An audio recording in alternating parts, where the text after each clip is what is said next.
Okay, welcome back to members of 121 Community Church in Grapevine, Texas, and our ongoing study in the complete works of Plato, translated by Jowett. We're going to take a look at the final section of the Phaedo, pages 182 to 214, and we will conclude with the third proof and the fourth proof for the immortality of the soul. Let's go to block 1.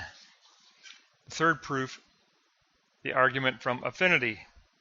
After death, the soul goes to its own kindred, of which it has an affinity, as a servant of God, as supreme over the body and over the sensible, to be reborn many times. And it is not a compound. It is not made up of combined parts. The soul has an affinity with that which is simple and self-existent. The soul is not a harmony. No soul is more than another. Things come to existence by participating in the simple forms, in their own proper essence, as a participation in the ideas. The soul has an affinity to these self-existent ideas.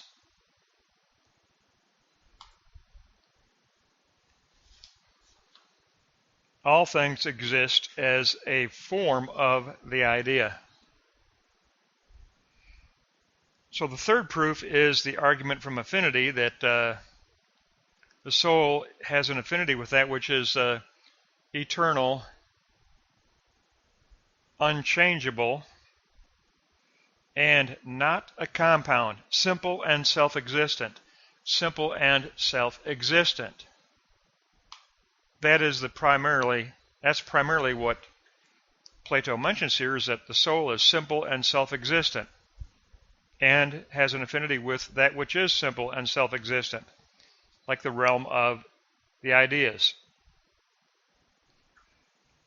Block 2 is the fourth proof from for immortality, the form of life argument. The soul is the form of life. It renders the body alive. It comes bearing life, never to receive death. The soul is immortal. The soul renders the body alive. It is immortal. It is imperishable. As form of life, it will never perish. As form of life, the soul will never perish. It is preserved at the death of the body, to exist in another world. It is a carefully considered first principle, says Plato. The immortality of the soul is a first principle. We posit this with a hesitating confidence of reason, and recognizing that salvation means to attain the highest wisdom. After death, then we have judgment and then reward. And the ultimate reward is to attain unto the highest wisdom, divine wisdom. So the Phaedo completes itself with a third and fourth proof. The first proof and second proof were covered in the first half. The first proof being the dialectical circle, that all elements return into their opposites, and then the second proof as the theory of recollection, that the soul recollects its association with the realm of ideas. It has that spark of the divine within. The self has that spark of the divine within and a prior association with the realm of ideas. Therefore, learning is recollection. That was the first half, and then we got the third and fourth proof of the argument from affinity and the argument from the form of life. So we have the four proofs in the Phaedo for the immortality of the soul. Opposites dialectically generate their opposites. There is a theory of recollection. The soul has a close association with a prior unity with the realm of ideas. And then the argument from affinity. The soul is simple and self-existent, like that which is simple and self-existent, like the realm of ideas. And then the form of life argument. The soul renders the body alive. It comes bearing life. Now we conclude with Block 3, Socrates on the other world. The other world is a place of true heaven, true earth, and true light, non-corrupted. Therefore we must seek virtue, seek wisdom to prepare for this other world.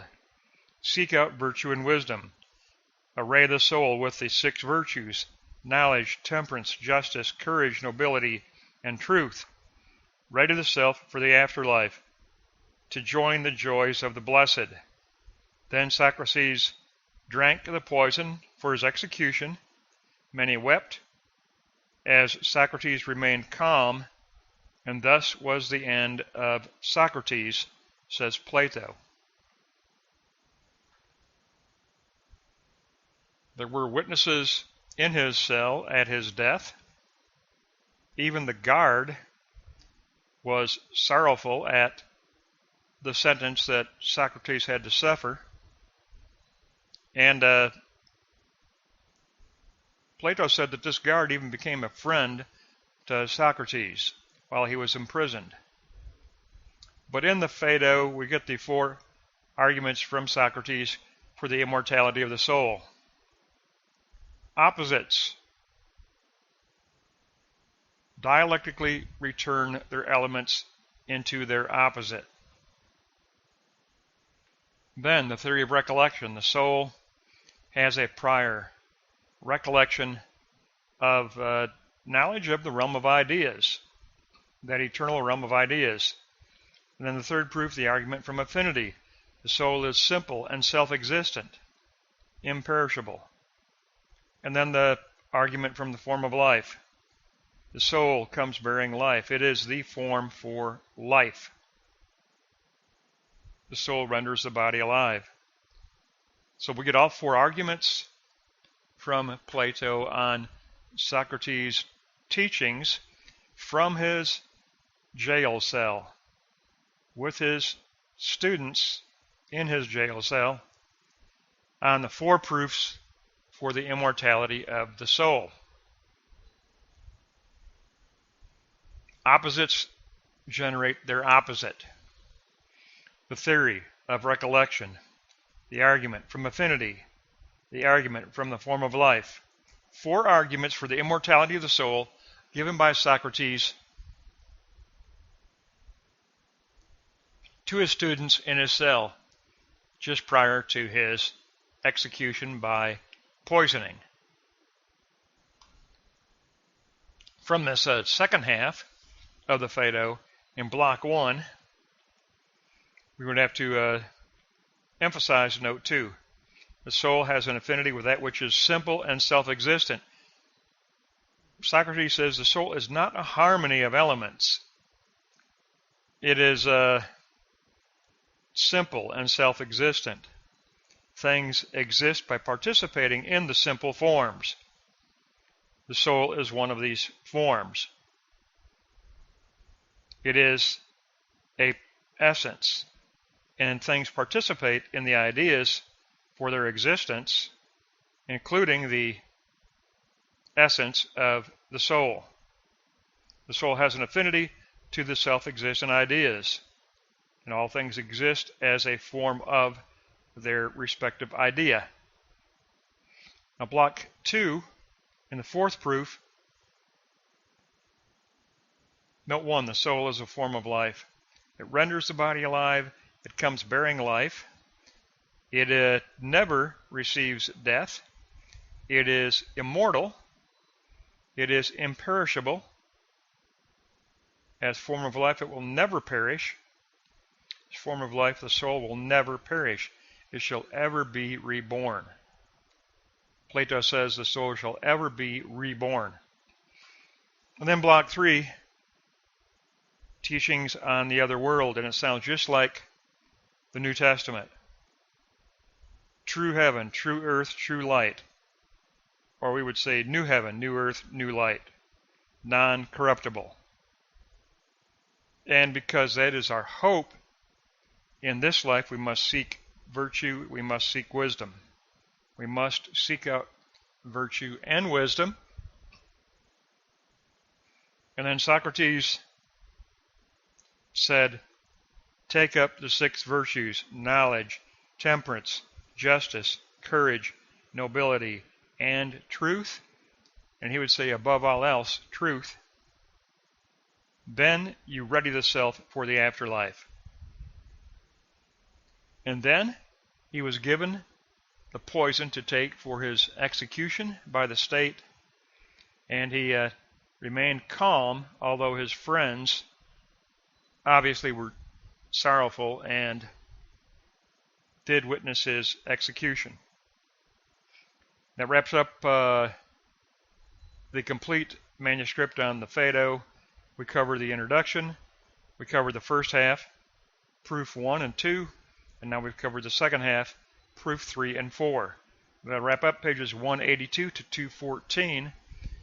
And the next lesson, we're going to take a look at the Apology.